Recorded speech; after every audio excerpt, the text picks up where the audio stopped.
indah di pahat batu alam, memancarkan cahaya aneka warna. Yang semangat menjawab salam, saya doakan masuk surga. Jangan diikat si daun salam untuk menggulai ikan senang. Yang tidak semangat menjawab salam, saya doakan masuk angin. Assalamualaikum warahmatullahi wabarakatuh.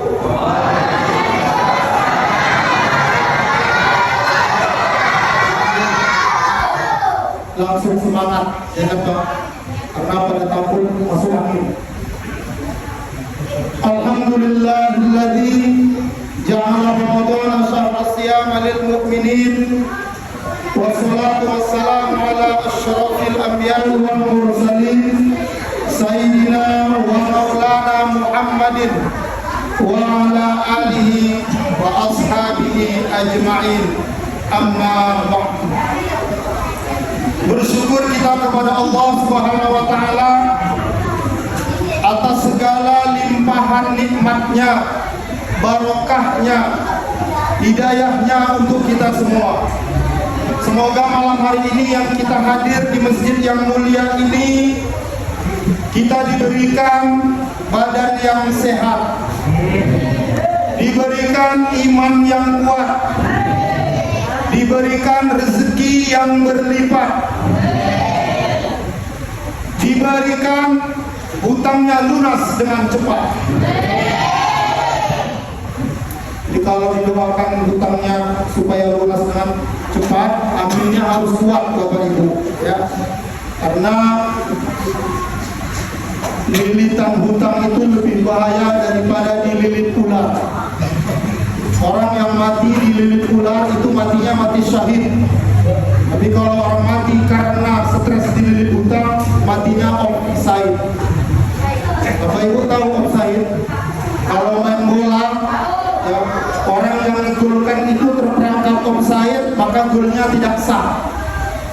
Jadi ini sebuah perumpamaan orang yang matinya, ya, dililit hutang seperti orang yang menggolkan terperangkap offside, matinya tidak sah. Kata Rasulullah, ruh orang yang meninggal masih meninggalkan hutang sebelum dibayar oleh ahli warisnya, maka ruhnya akan menggantung. Salawat dan salam senantiasa tercurahkan dari bahan junjungan alam Nabi besar Muhammad sallallahu alaihi wasallam. Semoga kita yang hadir semuanya, insya Allah nanti kita bersama orang-orang yang mendapatkan syafaat dari beliau kelak di yaumil akhir nanti. Amin ya rabbal alamin. Bapak Ibu, tadi sudah disampaikan oleh Bapak Ketua BKM, ya, kamera yang terpasang di depan saya ini kamera punya Wong Kolam. Jadi insya Allah, jadi Wong Kolam itu bukan yang personal branding, bukan untuk membranding secara pribadi siapapun yang di situ, tapi kita ingin membranding Desa Kolam supaya Desa Kolam itu semakin dikenal dengan berbagai macam potensi yang dimiliki, SDM-nya, sumber daya alamnya, kemudian nilai sejarahnya, kemudian melalui akun Wong Kolam kita akan selalu menebarkan kebaikan. Selama bulan Ramadan ini ada program Wong Kolam bersama Ubah Ustadz Bambang. Silakan Bapak Ibu singgah ke akun, baik itu di Facebook, baik itu di Instagram, baik itu di YouTube, ya, ataupun di TikTok. Silakan like, comment, share, and subscribe. Insya Allah satu kali like, satu kali share, satu kali komen, satu kali subscribe itu menjadi nilai ibadah bagi Bapak Ibu semuanya. Amin ya rabbal alamin. Baik, yang saya muliakan Al-Ustadz Bambang Sugeng Triyono sebagai Ketua DKM, kemudian yang saya hormati Bapak Kepala Desa Jupri Purwanto. Alhamdulillah bersama kita malam hari ini, semoga ini semakin meningkatkan semangat kita untuk beribadah, karena ya jarang-jarang kita bisa didampingi oleh Bapak Kades dalam melaksanakan sholat. Yang setahun sekali kita didampingi beliau untuk itu.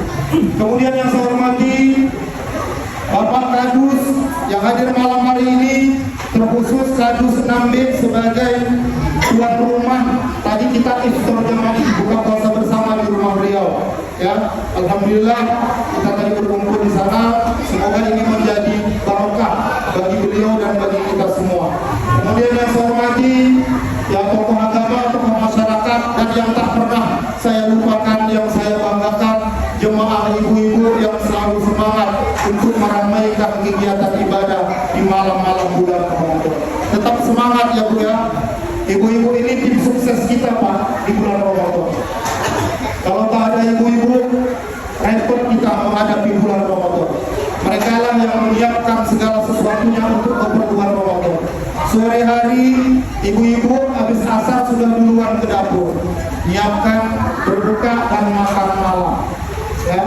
Kemudian malam hari, tengah malam, yang duluan bangun juga ibu-ibu untuk menyiapkan makan sahur. Bapak-bapaknya tinggal makan itu pun dibangunin, susahnya luar biasa. Ya, tinggal makan pun susah bangun. Ibu-ibunya duluan bangun. Apalagi ibu-ibunya yang punya anak bayi pasti ya selalu tidurnya kurang. Kenapa? Karena kalau bangun malam, kalau anak adik bayinya nangis karena pipis, yang bangun duluan, yang ganti popoknya atau celananya siapa Bu? Ada bapaknya duluan bangun. Kalau ada tunjuk tangan, kasih penghargaan sama Pak Kades. Pasti ibu-ibunya. Dan giliran adik bayinya udah lelah tidur, gantian bapaknya kelisian ganggu. Jadi inilah kondisi ibu-ibu di bulan Ramadan, tapi ibu-ibunya tetap semangat hadir ke masjid. Ini luar biasa. Bapak Ibu jemaah yang dirahmati Allah Subhanahu wa taala. Saya tidak lama-lama berceramah. Saya ingin ajak jemaah sekalian untuk memahami apa itu sebenarnya arti dari Ramadan, bulan Ramadan. Coba anak-anak soleh yang di belakang, yang dari tadi lari-lari ngobrol-ngobrol. Siapa yang tahu arti Ramadan tunjuk tangan, anak-anak soleh. Tahu nggak arti Ramadan? Mumpung ada Pak Kades di sini, siapa yang bisa jawab tunjuk tangan, kasih hadiah. Ayo tunjuk tangan. Arti Ramadan apa?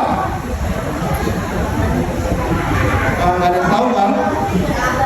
Nanti siapa yang ribut, tidak Ustadz tanda tangani buku laporan. Tandai ya, nanti setelah saya ceramah, sholat yang ribut, yang lari-lari tandai, fotokan mukanya yang ribut, tidak ditandatangani buku laporannya. Ya, ada ini. Diam dulu. Mau ditandatangani enggak? Makanya diam, jangan ini boleh. Baik Bapak Ibu jemaah yang dirahmati Allah. Apa sebenarnya arti Ramadan? Kalau saya tanya Pak Kadusnya pasti sudah bisa jawab. Makanya saya nggak mau tanya Pak Kadusnya. Makanya saya tanya.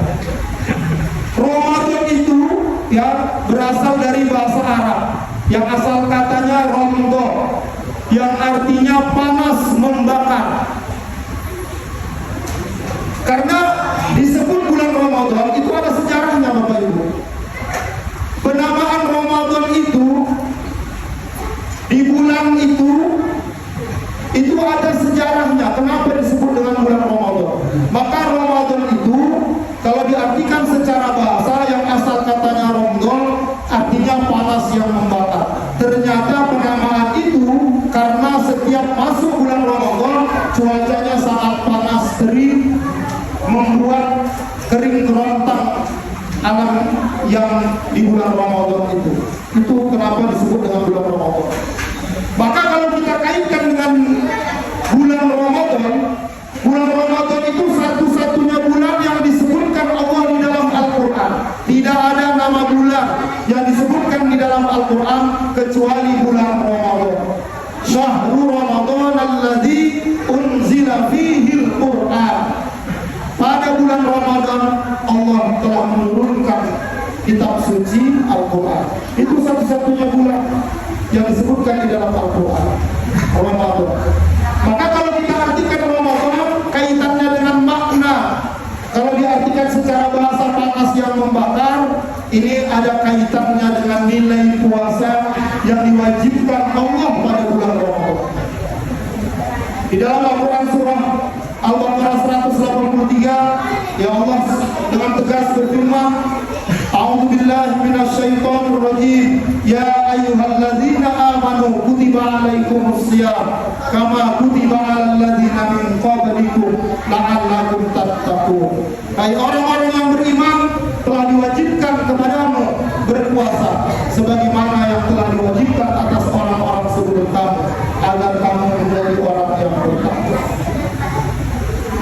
Ramadan panas yang membakar. Apanya yang mau dibakar? 1 bulan penuh ini melalui ibadah puasa yang dibakar adalah dosa-dosa kita, Bapak Ibu. Maka ketika disebutkan nama bulan Ramadan dari sejak jauh-jauh hari sebelum masuk bulan Ramadan, orang-orang dahulu yang mereka ingat tentang Ramadan itu adalah pengampunan dosa, pembakaran dosa-dosa. Kalau kita disebutkan nama Ramadan, yang kita ingat haus dan laparnya. Jadi kalau para ulama-ulama kita dulu, sejak masuk bulan Rajab, mereka itu sudah berdoa kepada Allah. Allahumma barik lana fi Rajab wa Sya'ban wa ballighna Ramadan. Ya Allah, berkahilah kami di bulan Rajab dan Sya'ban dan sampaikanlah umur kami bertemu dengan bulan Ramadan. Alhamdulillah kita dipertemukan. Ketika disebut nama bulan Ramadan, yang diingat oleh para ulama-ulama terdahulu adalah kita mendapat keampunan dari Allah Subhanahu wa Ta'ala. Ini yang paling istimewa dari bulan Ramadan. Maka arti Ramadan yang membakar tadi, yang dibakar adalah dosa-dosa kita melalui ibadah puasa. Ya, dosa mulut kita dibakar. Ya, yang paling berbahaya, yang paling berpotensi bisa merusak nilai pahala puasa kita ini adalah mulut kita, Bu. Kita sulit menjaga mulut kita supaya tetap yang keluar dari mulut kita adalah lisan yang baik. Yang sering keluar dari lisan mulut kita adalah ucapan-ucapan yang tidak baik, ucapan makian, sumpah serapah, ghibah dan sebagainya. Maka melalui puasa Allah membakar dosa-dosa mulut kita. Ini kadang-kadang ya ibu-ibu belanja di gede, ya, yang dibelanjain nilainya cuma 20.000, tapi ghibahnya sampai 1 jam. Makanya kalau niatnya mau gede mau belanja, ya udah belanja langsung pulang. Gak usah malah kumpul-kumpul, nanti ujung-ujungnya ghibah. Kemudian melalui puasa Ramadan yang diartikan membakar, yang dibakar adalah dosa mata kita.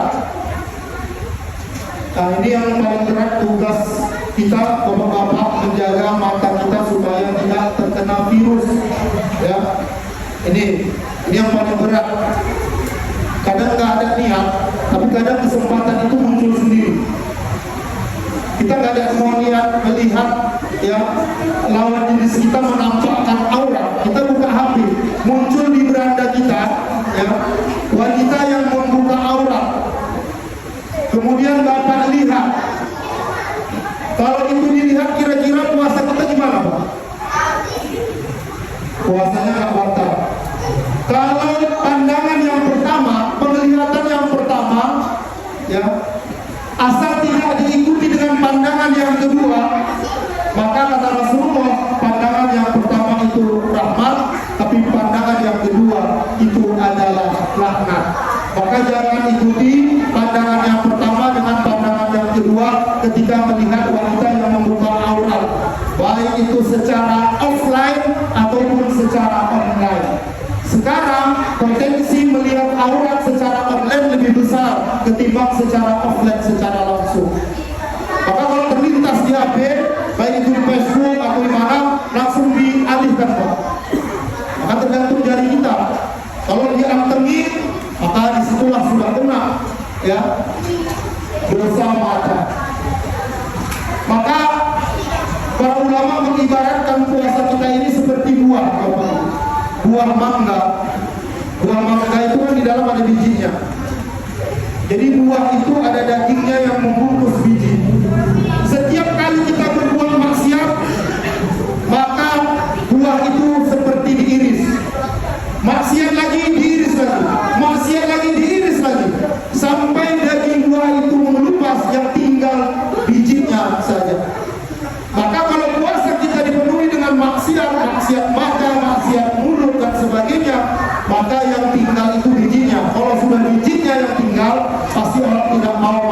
buah itu. Maka puasa itu diumpamakan seperti itu.